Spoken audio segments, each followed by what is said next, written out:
Hi, happy Wednesday, everyone. My name is Irene and I'm an employment attorney, and I'm here with Jane Lebowski, who's your partner for bookkeeping.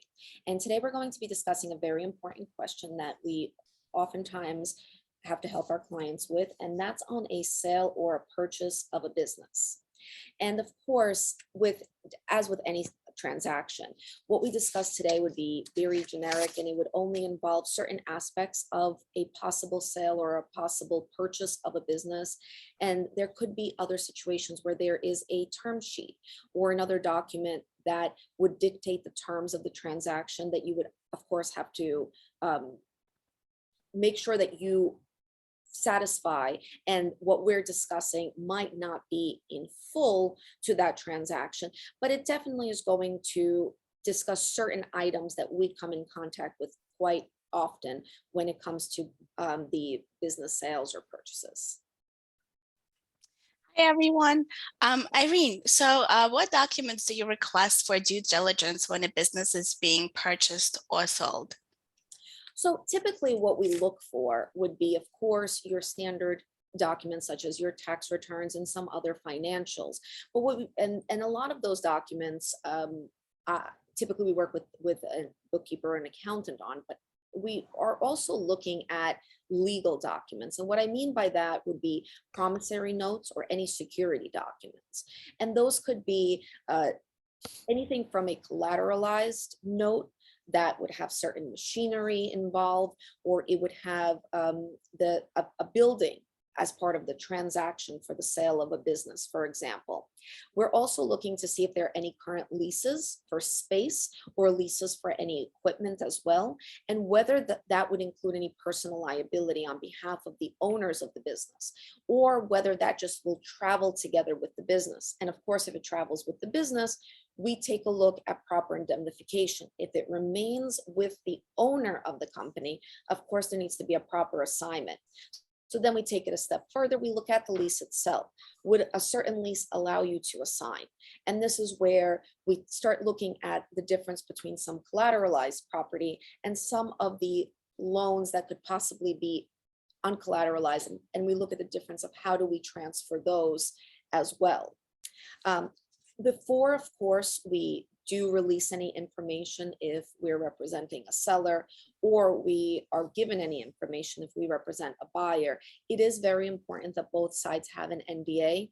A lot of times we see that in the transactions, the parties will be somewhat already in the business and they're buying another business, they're acquiring a business, or they're trying to merge into it together. And so if that transaction does fall apart, there is, of course, a risk that they've already gained certain information. So it's very important to have that non-disclosure agreement signed before any information or documentation is presented, even if it's very general information about the business and not something as detailed as a financial statement itself. And again, in terms of I did want to return to those security terms just for a minute. Once that NDA is in place, a big part of the transaction might deal with that negotiation of those security terms. We oftentimes have situations in which there is a certain lease, whether it's on equipment or on a building. And if the landlord, for example, will not permit the party to be released off of that lease, they might have to sign and allow the new buyer to come in. Well, what do we do in case of a default? And so that's when we start looking at certain security. Can the security be some of the part of the business that they're allowed to enter back into the business at the time at which there's a default? Is there a certain amount that could be possibly put into an escrow account and kept in case there's going to be a default? And so that's when we start exploring and reviewing. And a lot of the times we might not know this at the beginning of a transaction. We might only find out deep into the transaction after we've already reviewed certain documents that certain loans, certain agreements, or certain installment accounts and certain equipment is just simply not assignable or transferable. And that's when we start negotiating these terms as well. Now, it's very important that on a lot of these documents that we do request, the financial ones specifically, we do work a lot with the accountants and bookkeepers for the company. And the reason for that is it's important that there's a smooth flow of information. Sometimes the business owners only receive a quick copy of their financials. They're not deeply involved, and they're not looking at the full profit and loss. They're not looking at all their quarterly reports. They just receive that tax return at the end of the year. And so they might have a different understanding of the status of the business than working directly with the accountant or bookkeeper of the company would provide to us, so that we can really see the full financial picture of the company. So that actually leads me to a question for you, Jane. What would be the due diligence documents that specifically deal with bookkeeping? Sure. So we're going to be looking at profit and loss statements, the current year and the past 2 to 3 years, current balance sheet, cash flow statement, and a business tax return for the past 2 to 3 years. And most buyers are going to hire a CPA accountant who is going to look at the financial and perform due diligence. And so we're going to make sure that the reconcile the numbers between the financial statements and bank statements, invoices, receipts, tax returns to ensure everything is matching. And a buyer would need to provide all the backup documents and have those available. And the best practice would be to create a portal that could be securely shared, such as Dropbox, Google Documents, SharePoint, and the records should be organized pretty well. So by month, and they should be easy to navigate through.